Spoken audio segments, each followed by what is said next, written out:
Welcome to today's episode of Money Mondays, where we talk about money, personal finance, budgeting, paying off debt, all kinds of good financial stuff over here on this channel. As a lot of you guys know, I went through Financial Peace University, a program by Dave Ramsey a couple years ago, and that's how I got started on paying off all of my debts and getting my finances in order. Since I took that program, I've paid off over $9,000 in debt, saved $10,000 to purchase a new vehicle when my lease ends, and I'm now working on $50,000 of student loans. I believe a lot in the program. I think it really works. I think it teaches you how to get the ball rolling on paying off your debt. I can't say enough good things about it. It changed my life. I hope it can change yours. If you are on the fence about taking the program, I just wanted to share with you some information. In today's video, we're going to go over the 7 baby steps of the Dave Ramsey program, what they are, what they mean, and I'll just give you a little inside scoop. It's not really an inside scoop because you could just go look it up on his website, but there are 7 baby steps that Dave Ramsey has you work through in order to change your life and complete the program.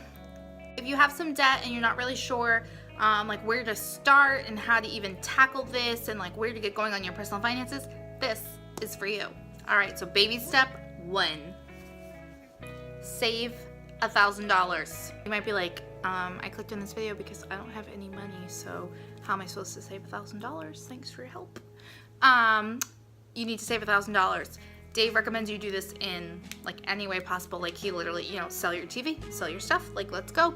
You need to save $1,000 because emergencies will happen, like life happens. And you don't want to get derailed on this progress. If there's a small emergency, you need $1,000 to be able to cover it. Something happens with your car, you're just going to lose all momentum if you don't have an emergency system set up in place to take care of things like that.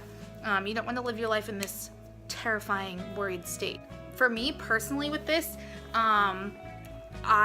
it relieved so much anxiety after I did it to have $1,000. I was like, wow, if I got in a car accident, like for the first time in my life, I could actually just cover my deductible, like right out. I'd be okay. Wouldn't be great, I don't want to lose that money, but like for the first time ever, I would be all right, and it lifted a lot of anxiety for me. It's easier than you think to do it. You have to cut out a few things. Yeah, you have to change your lifestyle, but like that's why we're here. Clearly, the lifestyle you're doing right now isn't working if you have this debt and you're interested in this program. So you need to change some things and save $1,000. All right, baby step number 2. Pay off all of your debt using the snowball method. So what is the snowball method? What you do, you're gonna take your debts, you're gonna pay the minimum on all of them. You're gonna tackle the smallest one first. You're gonna throw everything you have at this small debt. Then once that's paid off, you're gonna take the payment that you were making on that one and add it to the payment you're making on your next biggest one. So for example, I had a Target card that had like a $300 balance that I was only paying $25 a month on. That's dumb, but regardless, what I did was I paid off the $300 and then I took that $25 a month and I added it onto like a $150 bill that I was paying on another credit card. So now I'm paying $175 on this credit card.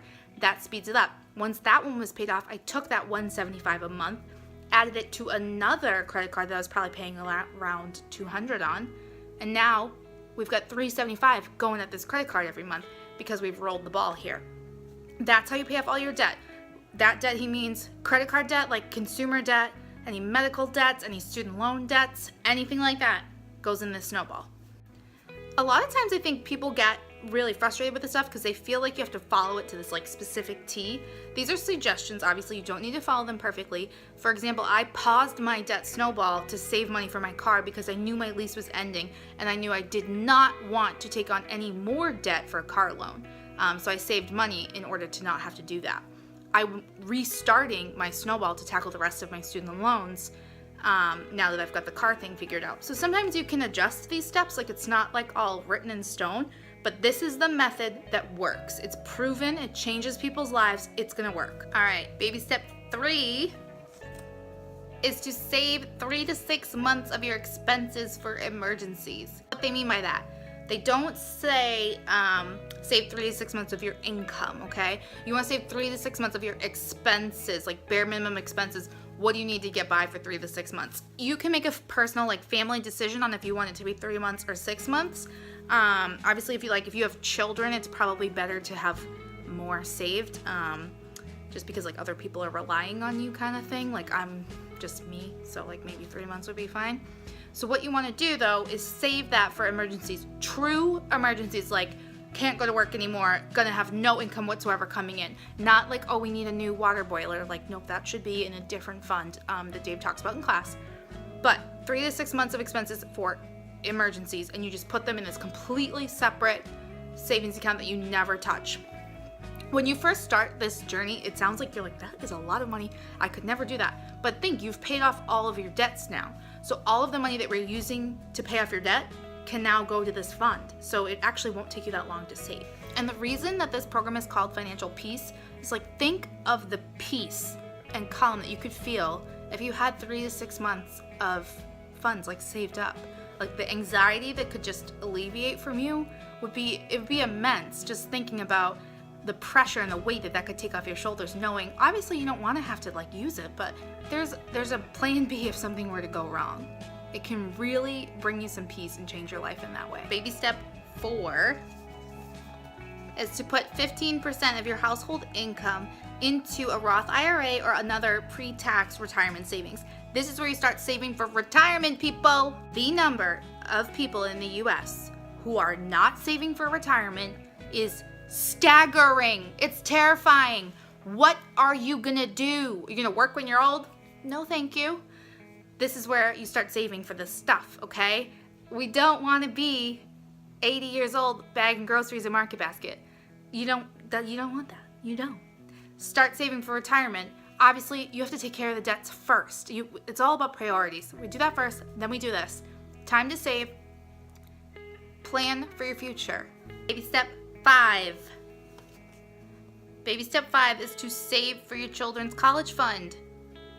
Even if maybe they're not going. College isn't like end all be all, but there's still a chunk of money for them. So like just save for your kids' future. It's time to start saving for your kids. Like you want to take care of them. If you don't have kids, you get to skip this step. But if you have kids, this is the time where you start providing for them. You do your retirement first, okay? Like you have to take care of you. You're gonna need a place to live when you're 80. Then you can deal with the kids. Baby step 6. Baby step 6 is to pay off your home mortgage early. Can you imagine what you could do with that much money every month if you paid off your home early? That is the point of this. You can be free from payments. You can do this. This is baby step 6, pay off the home mortgage early. It takes a while to get there, but it will be worth it. There are some people who never get to own their house. Like imagine you own your home outright. It's yours.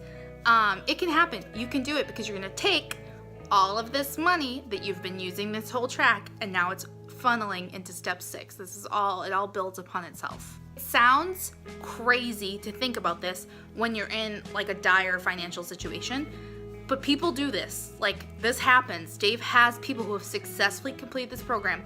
They pay their homes off. They are debt-free completely. Baby step 7, we're on the last step. Baby step 7 is to build wealth and to give. This is the step that I am most excited about.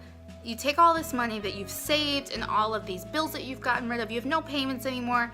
Now you can build some wealth, let that money invest upon itself and grow and grow and grow.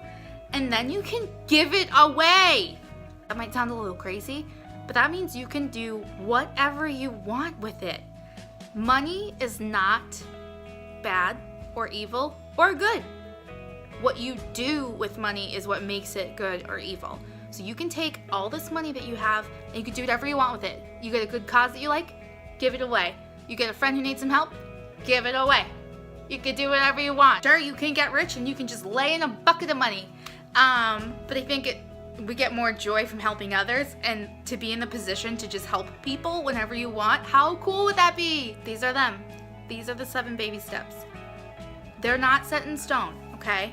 But they are a proven method for getting out of debt, for changing your financial future and changing your whole life and your family's whole life. Like if you get this down, you're gonna change the trajectory of your family's future, like your kids, their kids, the kids after that. because you have changed how you guys live. Then you can take this wealth and you can do whatever you want with it. You can help people, you can travel, you can, I don't know, whatever you want. That's the point. And you'll be free from this debt, free from these payments, free from these chains that hold you back from living and giving like you truly want to. It's hard to buy in at the beginning because it sounds so too good to be true, right? It sounds so crazy. Like you're like, everybody I know has debt. That's ridiculous. Everybody I know has a mortgage. Don't be like everybody you know. You can do this. I'm like this into it, and I'm only on step 2. I'm like halfway done step 2. I got a long way to go, but I will get there. Okay? Stay tuned. A couple years from now, there's going to be a video where I'm like, this is done. It's a marathon, not a sprint. Obviously, this isn't going to happen in like a couple days, okay? This is like years long of processing. Years. Like 10 years. You got 10 years. They're going to pass anyway. You might as well change your life. Hey guys, so I was just editing this video and I realized I think I like lost the last clip of it or something. But anyway, these are the 7 baby steps. They can help change your life. Like you can do this if you embrace them and really work it and have a budget, and you can do this. You can change your life. If you have questions about these, please DM me on Instagram. It's @TakingLaChance, or shoot me an email, takinglachance@gmail.com. I would be happy to help you with this because it's changing my life and I think it can change yours as well. Thank you so much for watching as always. If you like this video, please give it a thumbs up so that I know you did like it and I can provide you more content like this. If you would like to see more videos from me, you can subscribe to my channel. I do videos on living a healthy lifestyle, budgeting and personal finance, and teaching with VIPKID, which I am using right now to work on my personal finance. So if you'd like to see more of that, I would love to see you around here. Thank you so much and have a great day. Is this gonna be backwards? Baby step 5. Nope.